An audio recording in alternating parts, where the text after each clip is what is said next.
there seems to be consensus that we need to build on South-South trade, but barriers stand in the way. If you take a look at ASEAN, ASEAN took a long time to break down the barriers among its member states. What makes us optimistic? We can break down the barriers in Africa, in Latin America, and ASEAN at the same time. Pak Gita. Yeah. Look, I think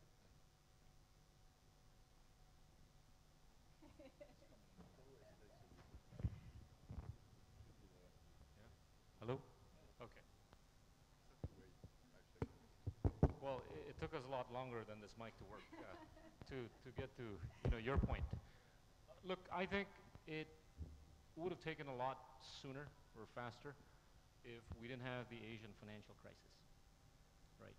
I think we would have gotten to a common understanding to achieve a lot of the stuff that we've been talking about, particularly in the context of the ASEAN Economic Community, which I think will get done by 2015 if we didn't have that shock in 1998. Both our goals basically came about in 1994 to talk about the liberalization of trade and investment for a bunch of countries. 21 were at that moment fewer than the 21 economies of Asia Pacific. Then it became a model that ASEAN actually took on for the purpose of a number of stuff, including the ASEAN Economic Community. But I think beneath all this is really the patience that we have garnered more by way of having gone through the crisis in 1998, that we're ready to be a lot more realistic about what we can achieve.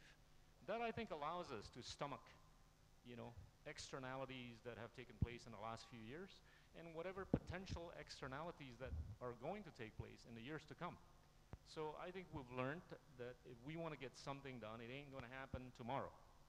And I think that's not just an Eastern type of philosophy or thinking, but I think it's something that has been bred over time by way of what we have gone through. This is the kind of stuff that we want to infuse into the South-South discussions today, tomorrow, and the day after. How do we broaden the pie? And I want to just allude to what Pascal and Kunsupachai were saying, that okay, it may be Asia-centric, okay, the trade within the South-South, but I think there is a huge opportunity to expand the portion that relates to Asia, to beyond within the South-South equation, and it's going to take time. And if it does take 5 to 10 years, so be it. Yeah, but I think we're realistic people. That it's not going to take 1 or 2 years to achieve whatever we've been talking about.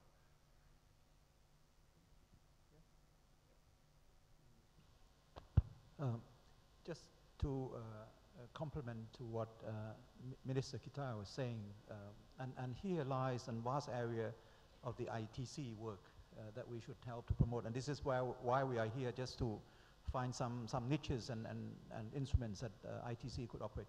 There are 2 areas that ITC has been working to promote export. For example, in the areas of analysis of trade intelligence.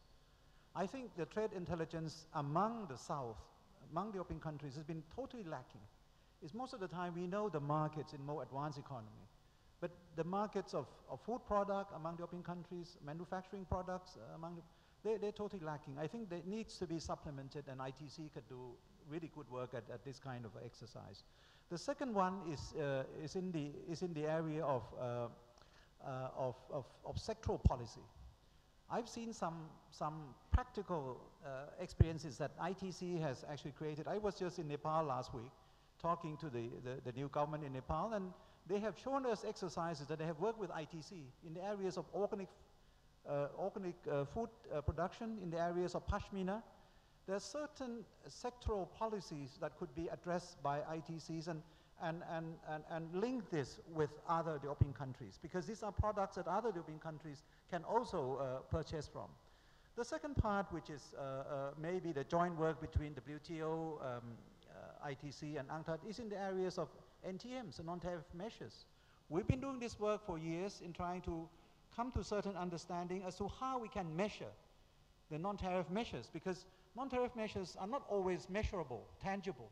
So here we are together working with the 3 of us and also the World Bank, IMF, to determine this. I think this is the kind of work we could do further and have a more emphasis on the South-South trade, which has been lacking. And within ASEAN, I know the minister has been working, and trade ministers in ASEAN has been working on these kind of areas. I do hope that across continents that we can also have this kind of a transplant of technology in measuring, in dealing with the NTMs. The third point, when we talked about trade facilitation, the areas of custom procedures is a vast area. This is an area in which if things are not transparent, if there are a lot of corruption, then the cost that you have to pay in order to get the goods across the border will be so much. You can negotiate for years to reduce tariffs by 10, 20%, but at the border you can be inhibited forever. So we at UNCTAD operate a system which is called automated system for trade, for custom data. It's a system that collects data on a electronic basis. People don't get manually to be interfering with the data system. It can have the kind of arrangement so that you don't have to come to the borders to have arrangement. You can do pre-shipment, invoicing and all these things, and can be registered through the system. And what it can help to serve is that if ASEAN would have this system, and let's say if SADC in Africa would have the same system, which some of these countries are having, they can always link their trade together. And the invoicing system, everything can be standardized, and this would help save time and save costs. And the last point that I would like to make is that regional integration in any areas of similar development status, like ASEAN here, Mercosur in Latin America, and a few groupings in Africa, these are important because it helps create the kind of synergy among bigger groups of countries.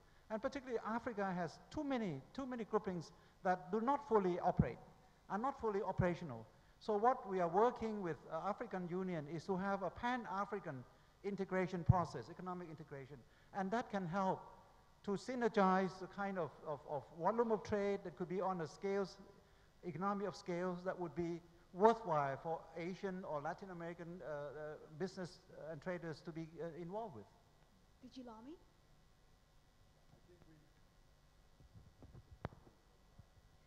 It's going to come. There it is. Now, I think we all agree that what we have to focus on, including here in this forum, is boosting South-South trade for the years to come. And the question is, how do you do that? Number one, there will need to be improved rules in WTO about trade in natural resources. Some developing countries are well endowed, others are less well endowed, and if we want South-South trade to work, we need the flow of natural resources to circulate better than it does. And the reality, let's be frank, is that the level of disciplines, of multilateral disciplines in the GATT WTO system are weak on trade in natural resources. For instance, export restrictions are, let's say, pretty weakly regulated in the WTO. And that's something which, needs to be acknowledged if we are serious about boosting South-South trade. Then, building on what Superchai just said, huge importance of non-tariff measures as future obstacle to trade.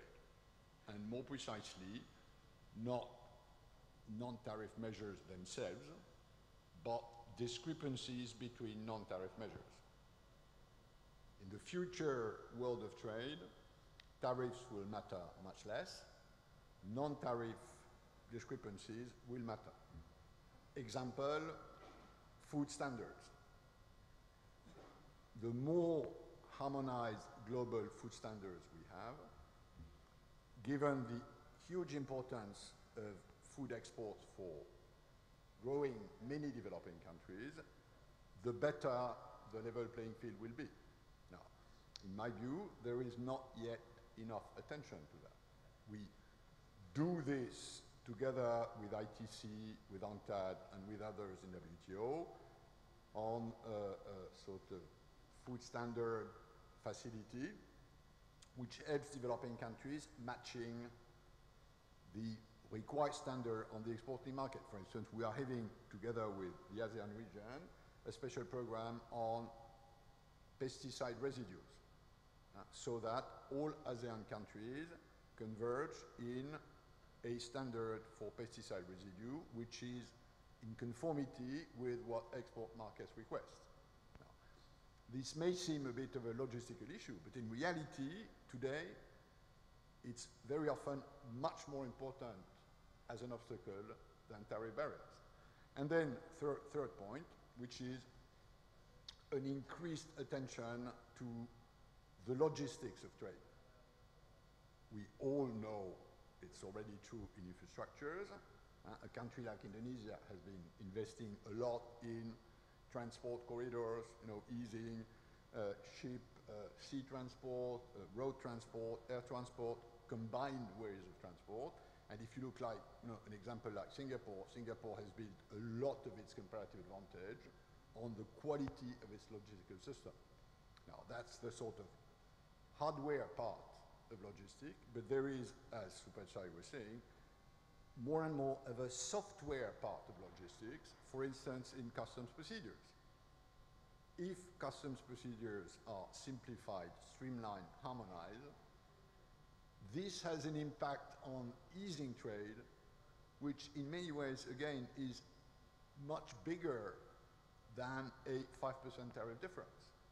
And the average cost of processing trade through borders today in the world is 10% of the value of trade. 10% of the value of trade. It means that, if you have an average tariff which is, let's say, 5% or 8%, you have to add 10% just to process trade. Now, if we bring this 10% down to 5%, it's half of the result, of the whole result of the Doha round in terms of impact on trade.